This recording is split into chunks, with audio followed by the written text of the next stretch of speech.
인디언을 전도하러 갔습니다.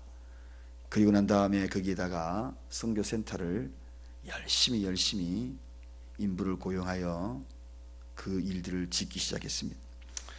한참 지었는데 1년 이상 그곳에서 지었지만 결과적으로 실패로 끝납니다. 완성쯤 단계가 다들 그때쯤 큰 홍수가 나가서 하루아침에 건물 지었던 것들이 다 그 홍수로 인하여 무너지고 맙니다.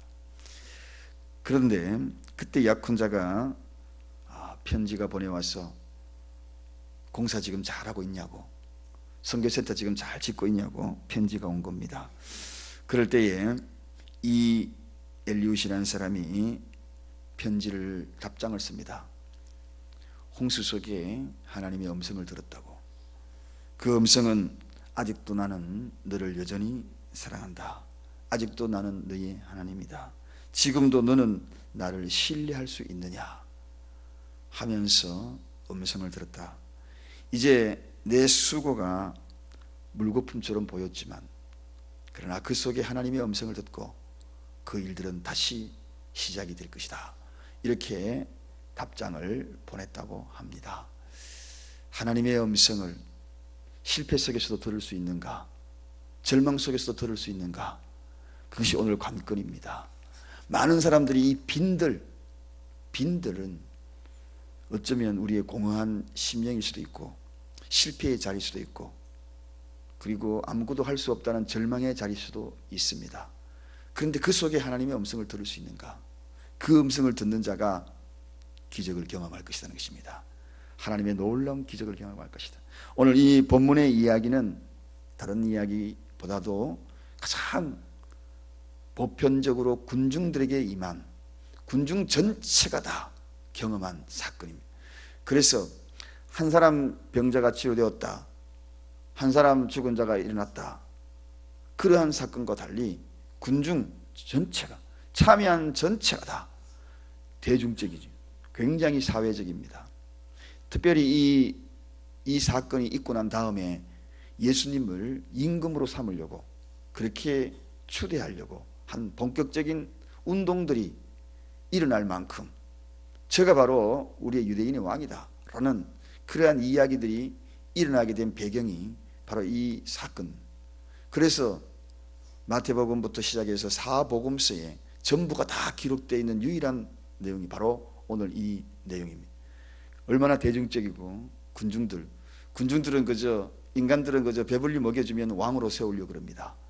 그러나 빈들대고 절망되면 처절하게 그를 오히려 돌팔매질하고 죽이려 하는 속성이 있지. 오늘 보십시오. 배불리게 먹여주면 무조건 다 좋다는 거 아닙니까? 참된 진리를 알고 그분이 메시아인 것을 알았더라면 예수님을 그렇게 학대하고 그렇게 매를 때리고 채찍을 가하고 죽여라라고 고함 지르지 않았을 텐데, 일단 오늘 보니까 이처럼 민생 문제를 해결하면 전부인 줄 알고 생각하는 것이 오늘 인간의 속성입니다. 배만 부르고 등 따시면 전부인 것처럼 생각하는 그러한 모습이 아닌가. 그래서 돼지는 70% 80%만 채워지면 우리가 말하듯이 돼지 같다 하지만, 먹는 거 돼지 같다 하지만 그 사람은 조절 잘하는 겁니다. 위가 70%만 채워지면 더 이상의 밥을 안 먹는다는 겁니다. 그런데 사람은 꼭 소화불량할 때까지 먹지 않아요. 그래서 푸른 초장에 누이시는 목자가 필요한 것이, 어쩌면 양으로 비유한 그러한 사람들이, 그게 바로 인간이죠. 푸른 목장에 그냥 방치하면 배 터져 죽거든요. 계속 풀만 뜯는다고, 위로 안 보고 땅만 보고. 그래서 목자가 푸른 초장에 누이시며 강제로 누이는 겁니다. 누워가지고 소화 좀 시키라고. 그래서 덜렁 그냥 막대기를, 지팡이를 그릇틀어 가지고 앞다리를 마치 씨름선수 호미거리로 걸어서 넘어뜨리듯이 넘어지게 만들어서 푸른 초장에서 소화 좀 시키라고 넘어지게 만들어서 그렇게 소화시키는 겁니다. 이게 인간이죠. 오늘 어떻든 이러한 사건, 이게 오늘 그 빈들의 현장입니다. 그런데 그것조차도 우리 주님은 알고 계셔요. 배고픈 것도 알고 계셔요. 오늘 여기 본문에 인간이 가지고 있는 한계가 뭡니까? 인간이 가지고 있는 한계, 오늘 8절 9절의 그 한계입니다. 보리떡 5개, 물고기 2마리, 이게 한계예요. 여러분, 그 빈들에 보리떡 5개, 물고기 2마리, 바로 이것이 인간의 처절한 모습이라는 것입니다. 이게 인간의 한계라는 것입니다. 이것 가지고 뭐 하겠습니까? 이게 인간의 한계라는 것입니다. 여러분, 사실 그렇습니다. 오늘 이 세상에도 알고 보면 많이 있는 것 같지만 하나님 앞에는 보리떡 5개, 물고기 2마리 겨우 그것밖에 없어요. 제 아무리 많이 가지고 떵떵거리고 그렇다 할지라도 겨우 보리떡 5개, 물고기 2마리, 그거 가지고 있는 것이 인간의 한계라는 것입니다. 오늘 이것이 인간의 모습이죠. 제자들이 할 수 있는 일은 그것밖에 없었습니다. 여러분, 우리가 할 수 있는 일은 무엇인가? 물고기 2마리, 보리떡 5개, 이겁니다. 할 수 있는 것 그거 전부입니다. 이것밖에 없는 것, 모든 인간의 노력과 그리고 모든 사람들의 힘을 다 합쳐도 결국은 그들이 구할 수 있는 것이 무엇이었습니까? 보리떡 5개, 물고기 2마리밖에 더 있습니까? 안 그렇습니까? 결국 인간의 노력을 다 하고 제자들이 뛰어다니고 다 해도 결국 구한 것은 그것밖에 없고, 이게 인간의 모습이라는 것입니다. 제자를 낳았다 가졌다 하더라도 주님 앞에 들고 온 것은 기껏해야 보리떡 5개, 물고기 2마리. 그런데 중요한 것은 보리떡 5개, 물고기 2마리가 중요한 것이 아닙니다. 이제 예수의 능력이 중요한 것이죠. 인간의 한계는 그런데 하나님의 한계는 어디까지인가? 이게 중요하다는 것입니다. 이게 오늘 우리가 생각해야 될 기적의 현장에 모인 저와 여러분들이 생각해야 돼요. 내 한계는 겨우 물고기 2마리, 보리떡 5개밖에 없습니다. 그런데 주님의 한계는 과연 어디까지인가? 그 한계에 대한 부분들을 깊이 생각하고 그분의 한계, 그분이 가지고 있는 능력을 믿는다면 오늘 우리는 기적의 현장에 앉아 있을 것이라는 것입니다. 대부분의 사람들은 주님의 한계를 생각한다고 하면서 인간의 한계로 평가합니다. 인간의 한계로 평가하죠. 오늘 우리가 이 새벽에 주님 앞에 나와서 기도하지만 빈들의 한계만 평가합니다. 주님의 한계는 생각하지 아니었습니다. 물고기 2마리, 보리떡 5개, 주님 이거 가지고 뭐 하겠습니까? 나는 이거 가지고 뭐 하겠습니까? 하면서 따지고 주님 앞에 원망하고 불평하는 것이 어쩌면 우리의 실체의 모습일 수 있습니다. 그게 왜 그런가? 불평이 어디서 나오는가? 원망이 어디서 나오는가? 인간의 한계, 그것만 생각해. 주님의 한계를 생각하지 않다는 것입니다. 주님의 한계. 사랑도 그렇습니다. 내가 주님 어떻게 사랑하겠습니까? 인간의 한계 때문에 사랑을 제한하는 거죠. 주님의 한계는 뭡니까? 무제한적인 사랑이거든요. 오른편 치는 자 왼뺨을 돌려대라. 나는 알 수 없는데 그분의 사랑은 무제한지, 엔드리스 러브, 끝없는 사랑입니다. 이게 아가페적인 사랑이거든요. 그래서 우리가 생각할 때 늘 내 한계의 기준을 두더라. 인간은 늘 내 한계, 우리 집안 형편, 늘 거기에 기준을 두고 있기 때문에 기도하면서도 그 기준만 늘 생각합니다. 그러나 정령 믿음의 사람은 하나님의 한계를 생각하는 것입니다. 그분의 능력. 여러분, 오늘 여기 보니까 사람들을 다 앉혀라. 그 내용은 누가복음 9장 14절에 나옵니다. 다 앉혀라. 다 앉혀가지고 수요가 5,000명이 됐다. 장정만 5,000명이 됐다. 따지고 보면, 장정만 따지고 보면 장정에 딸린 사람이 몇 사람이겠습니까? 알고 보면 애들이 더 많을 겁니다. 줄줄줄줄 따라다니고 여자들이 훨씬 더 많을 거예요. 남자보다 여자가 많겠습니까? 끝까지 십자가를 마지막까지 따라갔던 사람이 남자입니까? 여자입니까? 여자들이잖아요. 여자들이 훨씬 더 많습니다. 그 다음에 2만 명을 추산합니다. 그 인원들 말이 5,000명이지 2만 명, 축구장 경기장에 가득 찬 그 사람, 그 많은 모인 사람들, 거기에 이걸 가지고 뭘 하겠다는데 주님이 앉혀라는 겁니다. 앉혀라는 겁니다. 그 넓은 들녘에 두루두루 50명, 100명씩 둥글게 쭉 앉혀라. 도대체 무슨 일을 하시려고? 여러분, 이것이 중요합니다. 또 앉는 것도 중요해요. 주님의 한계, 거기서 불평하고 원망하고 여기서 막 시끄럽게 하고 쓸데없이 보리떡 5개, 물고기 2마리 뭐 하려고, 배고픈데 뭐 하려고, 이렇게 생각하지 않았고 그저 앉는 자세도 중요하지. 앉는 자세도 중요합니다. 그래서 질서도 중요한 거죠. 주어진 질서 잘 지킬 때 기적이 일어나는 것입니다. 질서 정연하게 양보하면서 우리 여기 앉자. 어떤 경우는 앉으라 해도 아무리 안 고집 피워도 안 앉아요. 여러분, 저 뒤에 안내하는 분들이 앉는 거 중요해요. 앞쪽으로 앉으세요. 앞쪽으로 뚜벅뚜벅, 비록 부끄러움을 무릅쓰고 허리를 약간 굽히더라도 앞쪽으로 쑥쑥쑥쑥 걸어와서 앉으셔요. 예. 안내위원들이 앉으라고 하면 에이 거기 꼭 앉아, 여기 앉습니다 하고 고집 피워서 기적을 경험하지 못하는 거예요. 질서가 중요한 거죠. 앉으라 그러면 아 예 하고 싹 걸어와서 앉는 겁니다. 그런 자리에, 그 자리에 진짜 은혜가 임한 겁니다. 기적이 현장이 될 수 있는 거예요. 오늘 보십시오. 앉으라 그래가지고 그렇게 불편하지만 애들하고 어울려서 앉는 게 쉬웁니까? 애들은 빽빽 울기도 하고 좋은 자리에 앉으려고 여기가 더 평평한 자리다, 여기가 경사졌다 따지고 들고 그랬으면은 기적의 현장이 되었겠어요? 그렇지 않고 그저 내 좀 손해보더라도, 돌뿌리가 좀 걸리더라도, 잔디가 좀 더 허술하더라도, 그저 내 엉덩이에 흙이 좀 더 많이 묻더라도 그런 거 생각하지 아니하고 앉아라. 그럴 때는 쫙 앉아. 그럴 때 그 자리가 기적의 현장이에요. 주님이 역사하신 그 능력이 현실적인 문제의 해결이 사람으로는 할 수 없으나 하나님으로는 할 수 있느니라.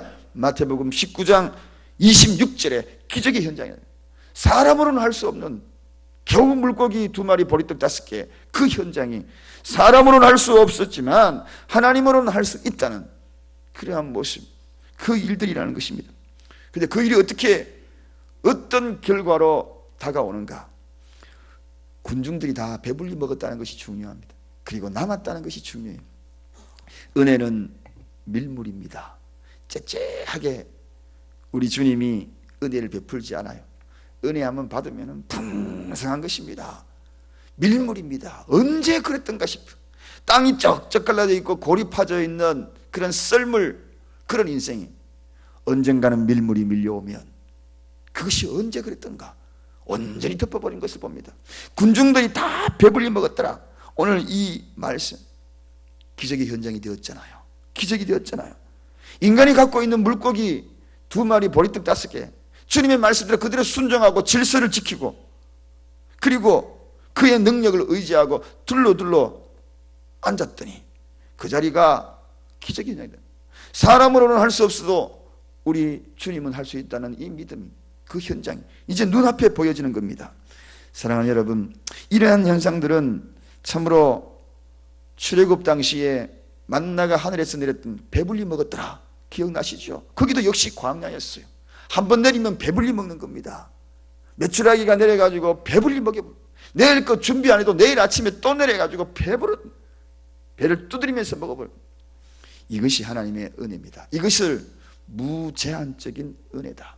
우리 하나님은 무제한적인 능력이 이곳에 있음을 확실하게 보여주는, 신성을 드러내는 그분이 곧 창조주 하나님인 것을, 만군의 여호와 하나님의 그 놀라운 능력과 권능이 있는 것을 보여주는 대목입니다. 무제한적인, 남았더라, 배부르더라, 이게 무제한적인, 그저 적당히 먹었더라 아닙니다. 적당히 먹었는지 안 먹었는지를 확실하게 알 수 있는 것이 뭡니까? 배부르게 먹었는 것이 확실하게 알 수 있는 것이 뭡니까? 남았더라, 부족한 게 없다는 것입니다. 남도록 주십니다. 한 번 주시면 남도록 주시는 것입니다. 째째하게 주시는 분이 아닙니다. 흔들어 넘치도록 주시는 것입니다. 이게 하나님의 은혜입니다. 누르고 흔들어 넘치도록 주시겠다. 누가복음 6장 38절에 그분이 하신 말씀입니다. 사랑하는 여러분, 결론입니다. 기적의 현장, 오늘 디비라 광야 놀라운 이 기적의 현장은 어린아이의 그 순수함과 안드레의 우직함, 그리고 군중들이 다 동의해 줬던 겁니다.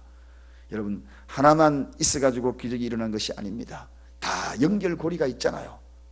물고기 2마리, 보리떡 5개, 이 어린아이에게는 굉장히 소중한, 어쩌면 그 어린아이의 전부였을 것입니다. 어린아이가 유일하게 전부였어요. 그런데 이것만이라도 어떻게 하면 주님 손에 붙들리면 되지 않을까? 그 안드레의 우직함의 순수함, 계산적인 빌립과 달리 이 순수함, 천진난만 그 자체. 성도는 굉장히 영적인 존재이지요. 이 영적인 존재가 하나님 앞에 투영될 때에는 영으로 들여다보기 때문에 그 영이 얼마나 순수한지, 들여다보거든요. 안드레의 이 순수함, 즐거워하지만 일시적인 그러한 곳에 화려하지만 순수함이 없다는 것은, 화려한 입담보다도 우직한 안드레의 말 한마디 잘 못하는 이것밖에 없는데요. 이거라도 됩니까? 주님, 이거라도 내가 들고 왔습니다. 이런 속에 기적이 있는 것입니다. 진솔된 말, 감동적인 말, 그리고 앉으라니까 불평 없이 질서정연하게 앉았던 그 자리가 기적의 현장이 되더라. 오늘 우리 교회가 이 자리가 기적의 현장이 되기를 원합니다. 그래서 배불리 은혜가 충만해요. 남는 은혜, 충만한 은혜, 그런 은혜의 현장이 여러분의 가정도 되고 우리 교회도 되고, 그러한 놀라운 일들을 경험하는, 그리고 사순절 함께하는 멋진 우리 모두가 되시기를 바랍니다. 저를 한번 보십시오. 제가 어느 날 갑자기 웃으면서 설교하는 이 습관이 생겼어요. 웃으면서. 이번에 너의 모임이 있고 난 다음에 저에게 참 굉장히 도전적이고 오히려 더 그래야 되겠다 탁 치면서 그러더라고요. 목사님, 왜요? 어떤 사모님이 이야기하는, 우리 목사님하고 조금 얼굴 표정이 다른 걸 알았어요. 그게 뭔데? 우리 목사님은 설교할 때 인상을 쓰고 하는데 목사님은 웃으면서 하대요. 참 보기가 편했어요. 그러더라고요. 그 말이 굉장히 도전되었어요. 여러분, 웃으면서 나간다는 게 보기가 편하다. 오늘 비록 우리의 인생이 빈들이지만 웃으면서 갈 때 기적의 현장이 될 줄로 믿습니다. 자꾸 오늘 하루를 시작하십시다. 기도하겠습니다. 하나님 감사합니다. 웃는